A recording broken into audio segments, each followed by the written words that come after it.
Good evening, friends.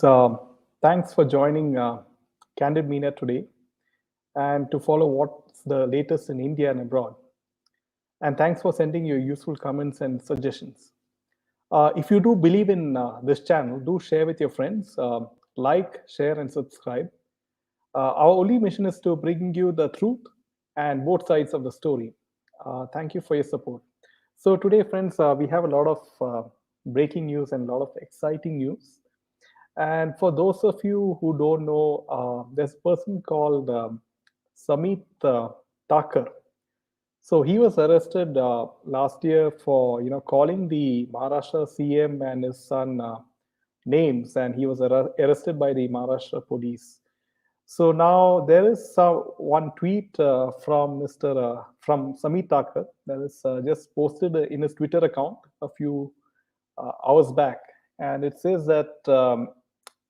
On the backdrop of Anil Deshmukh and Parambir Singh statement to Director of ED and also Union Home Secretary having transfer data which LOP at the rate Devendra Fadnavis hand to them on 23rd March 2021. Now, another big statement Samit Thakur tweeted is that Parambir Singh, former Mumbai CM, in his ED statement said the pressure of reappointment of Sachin Vase in police department was not only from Anil Deshmukh but from CM Uddhav Thackeray, Environment Minister Aditya Thackeray, and Anil Parab too. So these are some tall claims that Samit Thakur is making, and he's also said that the second big arrest of MVA leader Anil Parab might happen in next 6 weeks. So this is some tall claims by Samit Thakur. So this is big breaking news. Now coming to the next piece of news is with regards to Samir Wankhede. License of a bar owned by Samir Wankhede has been cancelled after Nawab Malik's complaint. Now the license of Sadguru Hotel and Bar in Navi Mumbai owned by Samir Wankhede was cancelled after Nawab Malik's complaint. Now, Thane Collector Rajesh Narvekar cancelled the license granted to Sadguru Hotel and Bar in Navi Mumbai. Now, the license was cancelled on what grounds, you'll ask? So, license was cancelled on grounds that it was obtained through willful misrepresentation and fraud. Now, the license for the bail, which was granted, license for the ball, which was granted permission to sell wines, mild liquors, spirits, and fermented liquors, has been cancelled. Now, according to media reports, the Thane collector cancelled the license of the hotel after hearing Thane Excise Superintendent and the Council for Wankhede. The collector observed that the former NCB zonal director was less than 18 years of age, as against the eligible age of 21 years, where he secured the license on October 27, 1997. Narvekar invoked Section 54 of the Prohibition Act for cancelling the bar license, the report said. Earlier in January, as you know, that Nawab Malik complained to the Vigilance Department of Central Board of Indirect Taxes and Customs against Wankhede, saying that he holds a permit room and bar license in his name from 1997 onwards till date. Nawab had questioned whether the central government servant is eligible to hold and operate a permit room and bar license in his name. The Maharashtra minister also questioned how Wankhede had procured a license, though he was underage on the day he was given the permission. Wankhede then admitted that he had obtained a license much before he had joined the Indian Revenue Services, which is the IRS. Malik and Wankhede have been at loggerheads, as you know. And Malik had alleged that Wankhede, who led the probe in the Mumbai drugs case, is a Muslim by birth. He also claimed that former zonal NCB director Samir Wankhede forged his caste certificate and other documents to get a job as an IRS officer under the SC quota after passing the Union Public Service Commission examination. This is a huge blow for Samir Wankhede, as the license has been cancelled for his bar. And coming to the next piece of news is with regards to Netflix. Now, Netflix's first Arabic film tackles taboos. Controversy erupts among conservatives scenes in the first Arabic Netflix film, which has sparked a public drama as intense as the one that plays out on screen. Now, on social media and TV talk shows and among friends in Egypt and other Middle Eastern countries, a torrent of critics have denounced the film as a threat to family and religious values, encouraging homosexuality and unfit for Arab societies. Now, others have rallied to the film's defense, saying detractors are in denial about what happens behind closed doors in real life. Those who don't like the movie, they argue, are free to not subscribe to Netflix or simply skip the film. Now, titled Ashab Wala Az, which means No Dearer Friends, the movie is an Arabic version of the Italian hit Perfect Strangers, which has inspired many other international remakes. It tells the story of seven friends at a dinner party gone wrong after the hostess suggests that as a game, they agree to share any calls, text, and voice messages. As smartphones buzz, secrets are revealed, infidelities are exposed, and relationships are tested. The controversy has reignited debates in the region over artistic freedom versus social and religious sensitivities, censorship, what constitutes a taboo in different societies, and portrayal of gay characters. To see those themes broached in an Arabic language movie with Arab actors went too far for some. This movie has no nudity. It's largely an hour and a half of people talking around a dinner table. I think if it's a normal foreign movie, it'll be okay. But because it's an Arabic movie, I didn't accept it. This is what 37-year-old Ilham, an Egyptian who asked for her last name to be withheld due to sensitivity of the topic. We don't accept the idea of homosexuality or intimate relationships before marriage in our society. So what happened was a cultural shock. Homosexuality is a particular strong taboo in Egypt. A 2013 survey by the Pew Research Center found that 95% in the country says that it should be rejected by the society in Lebanon. That number stood at 80% at the time. The movie's cast are mostly Lebanese stars, and its events are set in Lebanon. Therefore, it has garnered many positive reviews. It's not the first time that the Arabic language movie has featured gay characters. Most famously, the 2006 film The Yacubian Building, with a cast of A-list Egyptian actors, caused the stir for, among other things, including a gay main character. But the character was ultimately killed by his lover in what many saw as punishment. In contrast, the gay character in Ashab Wala Az, which is the latest film which is in controversy, is not depicted negatively. Another character encourages him to expose his former employers who let him go for his sexual identity. Fatima Kamal, a 43-year-old Egyptian, said she didn't find it to be promoting same sex relationships. She argued that some Egyptian movies in the past were more daring. The movie touched on issues that the society refuses to confront, but they do happen, she said. We all have a dark side and hidden stories. Kamal, who has a 12-year-old son, also dismissed the idea the film would corrupt Arab youth. Talking on a popular TV show, Egyptian lawmaker Mustafa Bakery contended Egyptian and Arab family values are being targeted. This is neither art nor creativity. This is what he said. And we must ban Netflix from being in Egypt, even if temporarily. Film critic Khalid Mahmoud said Egypt used to produce powerful and daring movies in the 1960s and 1970s, but much of that has been lost with the trend of the so-called clean cinema.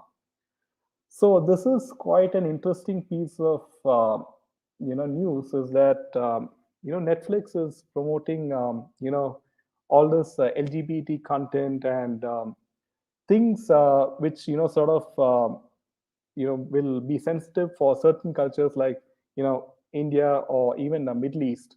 So now Netflix is even now sort of you know I think the Egyptian public also will stop watching Netflix if they have this sort of content.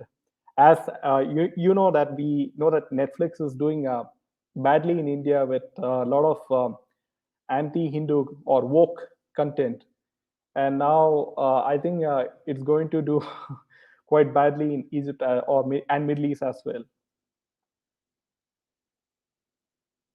Now, coming to the next piece of news is that Ananya Pande was asked about family watching Gehraiya's intimate scenes, and she said, she said in an interview with regards to her intimate scenes in the film Gehraiya, that I am actually excited. My mom reads all the scripts that come my way, but my dad doesn't.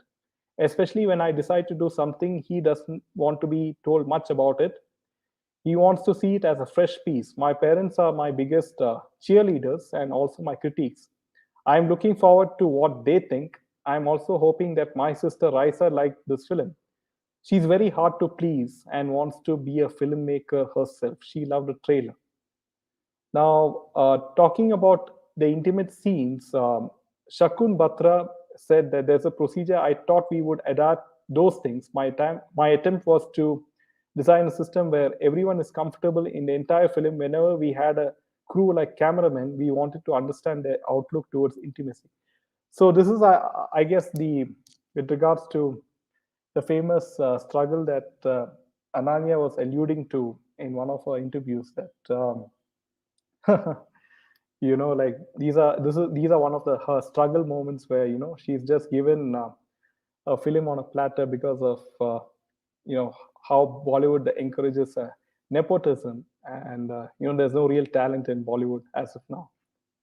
Now, coming to the next piece of news is a national anthem insult case. Mumbai court issues summons to Mamata Banerjee. Now, a Mumbai court on Wednesday issued summons to West Bengal Chief Minister Mamata Banerjee and directed her to appear before it on March 2nd in a case of allegedly showing disrespect to the national anthem during her visit to the city. The court also said that though Mamata is the CM, a sanction is not required and there's no bar to proceed against the accused, which is Mamata, as she was not discharging her official duty during that event held in Mumbai in December last year. Now, Mumbai BJP functionary Vivekanand Gupta approached the Metropolitan Magistrates Court at Masgaon here in December 2021 with a complaint alleging that Mamata, who is also head of the Trinamool Congress, showed disrespect to the national anthem during her visit to the city. He demanded an FIR to be registered against her. Now, the court said it is prima facie evident from the complaint verification statement of the complaint, video clip in the DVD and video clips on YouTube links that the accused sang the national anthem and stopped abruptly and left the dais. The prima facie proves that the accused has committed an offense punishable under Section 3 of the Prevention of Insults to the National Honor Act 1971. Though the accused is the Chief Minister of West Bengal, she was not discharging her official duties. Thereby, this act of the accused, though she is the Chief Minister of West Bengal, does not come under her official duty. Therefore, sanction is not required and there's no bar to proceed against the accused. Banerjee was on a visit to Mumbai last year, during which she met the leaders. So Gupta had claimed Mamata had violated the Union Home Ministry's order of 2015, which states that whenever the national anthem is played or sung, the audience shall stand to attention. Now, that's an interesting piece of news. Now, coming to the next piece of news is this is very shocking, and it sort of reminded me of Disha Saliya and Jia Khan and many others. Now, a Jodhpur model jumps from sixth floor of the hotel, which is what her father said, and she was going to end the life. A model, her name is Gungun Upadhyay. She allegedly attempted to end her life by jumping from the sixth floor of a hotel in Rajasthan's Jodhpur. A woman attempted to end her life by allegedly jumping from the terrace of a hotel in Jodhpur in Rajasthan on Saturday night. This lady, Gungun Upadhyay, is a fashion model and is a resident of Jodhpur city. On Saturday, she had returned to Jodhpur from Udaipur. On the same night, she allegedly jumped from sixth floor of Hotel Lord's Inn in the Ratnada area of Jodhpur. Before jumping from the terrace, Gungun reportedly called her father and told him that she was going to commit suicide. She told him to look at her face when he sees her. Gungun's father, Ganesh Upadhyay, immediately contacted the police who tracked her down to the hotel. However, before they could arrive, Gungun had already jumped from the sixth floor of the hotel. Gungun was rushed to a hospital and is currently undergoing treatment. She has fractured her legs and chest. She lost a lot of blood due to which the doctors are continuously transfusing blood. It is not yet known what led the woman to take the step. The police said that Gungun is not in a position to tell anything right now, and the reason behind her act will be revealed only after she regains consciousness. Now, in this case, I find it highly suspicious because the model world is very dirty, and you have a lot of powerful people at play here, and they might have done something to her. This is what I feel. This is my opinion. And why would she sort of attempt to take her life? Because she's she looks reasonably happy, and why would she sort of she's a model and she has things going for her, and why would she sort of attempt to take her life unless there's some sort of threat, or from some powerful people in that industry, that might have made a sort of there must be a lot of things which won't be reported in mainstream media with regards to this case. This is my opinion. Now, coming to the last piece of news with regards to the budget 2022, I have posted a video of my analysis of budget 2022 in very simple language. The link of the video is in the description of this particular video. Now, a day after Nirmala Sitharaman presented the budget, PM Modi highlighted his views on budget 2022.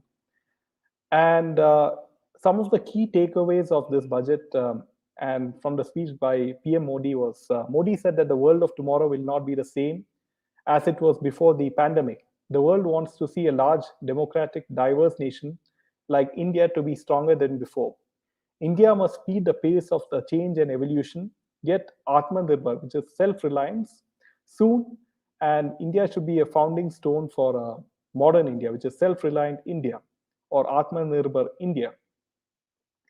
Now, Nirmala comprehensively explained the budget in a timely manner.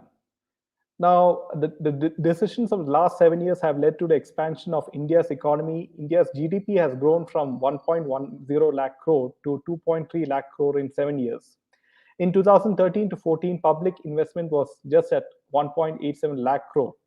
In this year's budget, the government has pegged it at rupees 7.5 lakh crore. Now, despite COVID, India has attracted the world's attention in a special way. India's economic indicators have improved significantly. The fundamentals are robust. There are several proposals to link rivers in this budget, which will ensure water security for rural India and farmers. Many border villages are potential hubs to attract tourists. And Budget 2022 has provisions for the Vibrant Village program, which will help such villages. Now, the government has taken steps to build a 2,500-kilometer long natural farming corridor.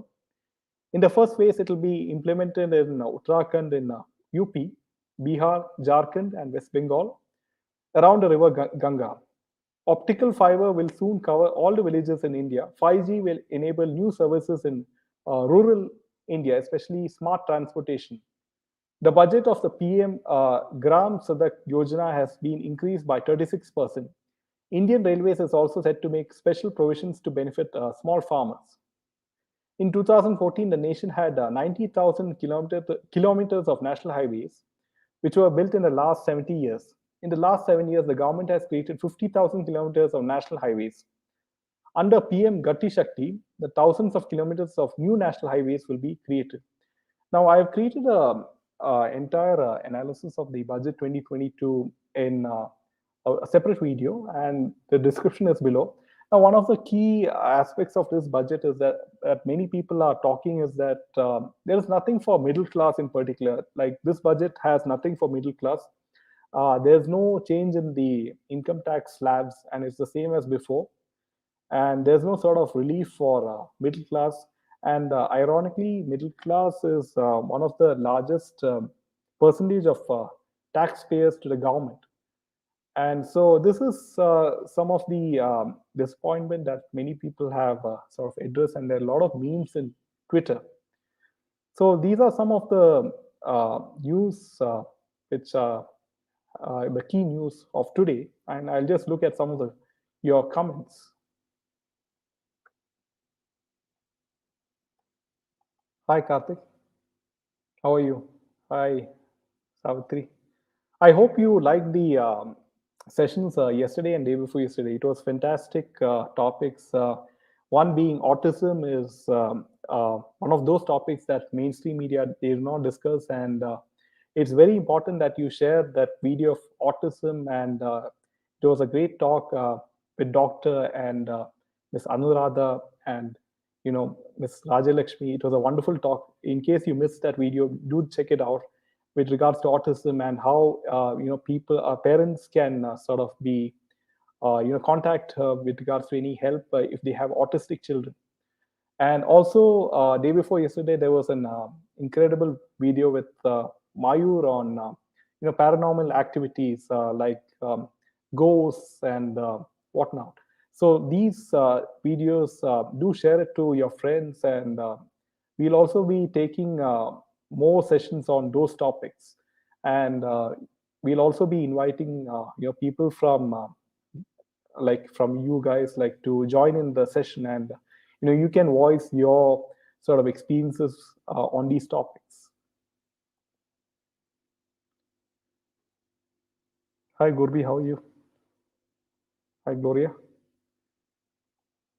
Isn't Samir the one who was arrested in 2020 with a hood thrown over his head? Yes, yes. Samit. It is not Samir. Sameet. Samit Thakkar. Hi Louis. Thanks. Excellent script.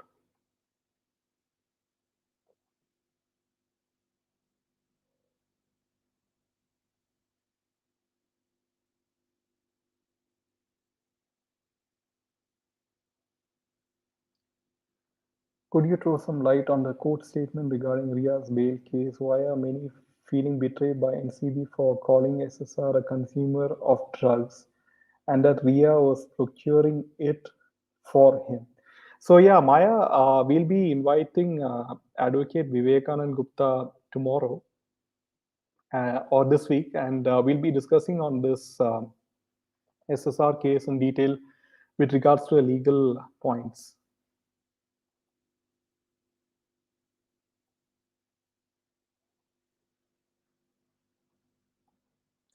Egypt and Lebanon was quite liberal in outlook and social mores before becoming radically Muslim. Yes, Maya, you're correct. Even Afghanistan was very liberal back then, and now it has become very radically Islamic. Both Netflix and Amazon Prime voiced Western culture in traditional countries. Yes, Maya. Blah to all these actresses. That's part of the struggle that Ananya faces. With she sees comments like these. Young लड़कों को बुड्ढी heroine दिया जाता है से new film Chipika girl should be younger to boy only pair looks cute. Yeah, and to Deepika Padukone, she is wearing the shortest of dresses to sort of compete with this girl Ananya, as Deepika is sort of aging with respect to the film industry. Case registered in Mumbai against Mamta is because of her not accepting Congress's handshake and go. Hi Bhavna, how are you? Rajasthan model death is really shocking. Yeah, it's quite shocking, and why would she sort of she was rushed to a hospital and is currently undergoing treatment, so she's not dead as yet, and we do hope that she recovers in full health.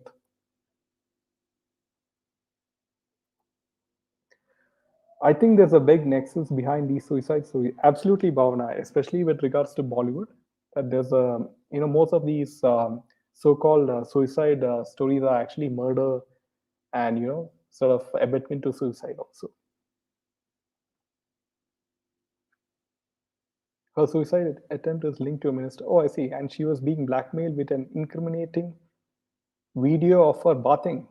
Oh, okay. From where did you get this, Samaya? It's source. A very good evening, Rochelle. How are you? Good evening, Lalita. I will do it, Jaydev. Oh, thanks, Karthik. Yeah, Meena is taking a break, so she'll be back tomorrow. Hi, Jaydev, how are you? Yeah, so I hope you enjoyed the sessions on autism and paranormal activity, Runa, and I do hope that you sort of, you can create awareness among your friends and colleagues. I just joined. Is Parambir in jail? No.